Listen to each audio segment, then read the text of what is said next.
Unofficial results in the presidential election in Ohio show Democratic President-elect Joe Biden won 7 Ohio counties, one less than Hillary Clinton did in 2016. Biden apparently lost Lorain and Mahoning counties, but flipped Montgomery County. The suburbs were a strategy for Democrats who thought they would find strength there, but in Ohio, suburban counties remained red.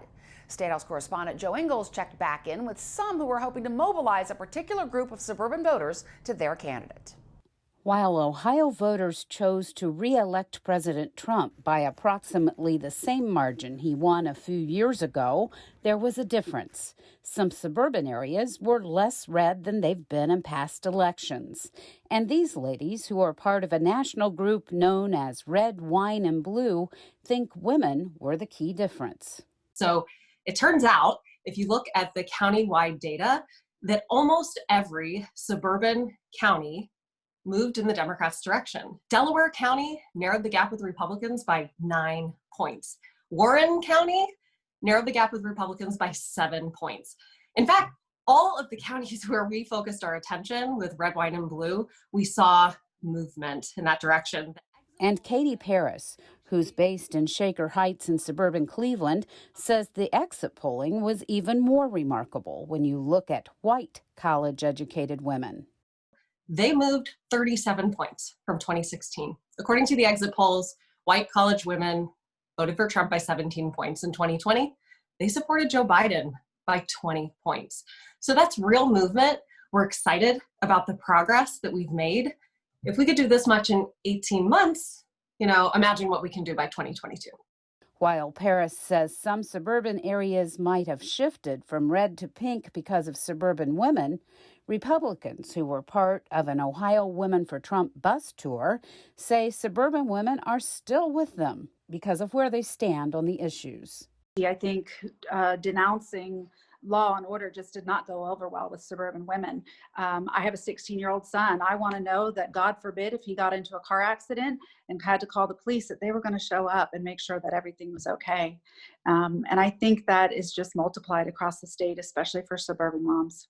Leanne Johnson is the wife of Congressman Bill Johnson of Marietta, who was reelected in Ohio's 6th district, which covers 18 counties in Appalachian, Ohio. Johnson says the women the GOP put on the ballot were successful, too.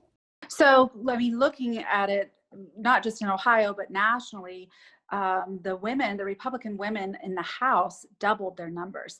All 11 women seeking re-election in the U.S. House were re-elected, and we doubled those numbers by 13. That's remarkable. And every Republican candidate that flipped a Democrat seat was either a minority, a woman, or a veteran, and that speaks volumes. But the head of Ohio's Democratic Party disagrees. David Pepper says Democrats cannot win Ohio by merely doing better in suburbs. And so the suburbs, good, we're making progress there. But if places that used to vote for Democrats like Mansfield or Marietta or all these other smaller towns that aren't the suburbs, they're a little more rural, down now near me, it's West Union, Ohio. It's, all over the state. Until Democrats have a real plan of action to help lift those communities, I think we will struggle. OSU political science professor Paul Beck agrees Democrats need to do better with small towns in Ohio.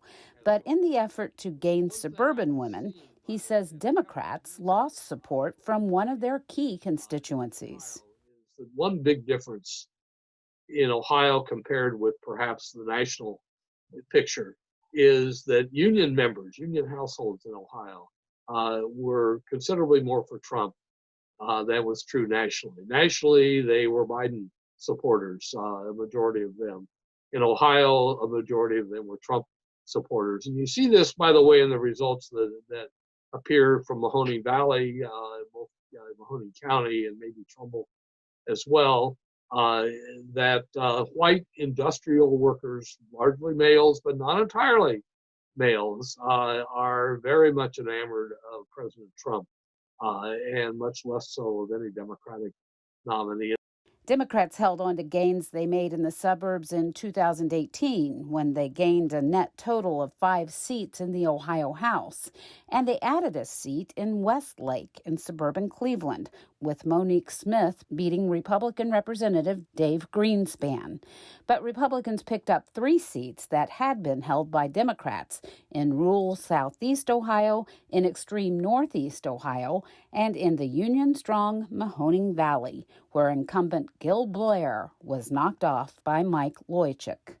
Beck says while the Democratic Party has made gains with suburban women, it's clear those won't be enough for Democrats to win in Ohio in the future. Jo Ingles, Statehouse News Bureau.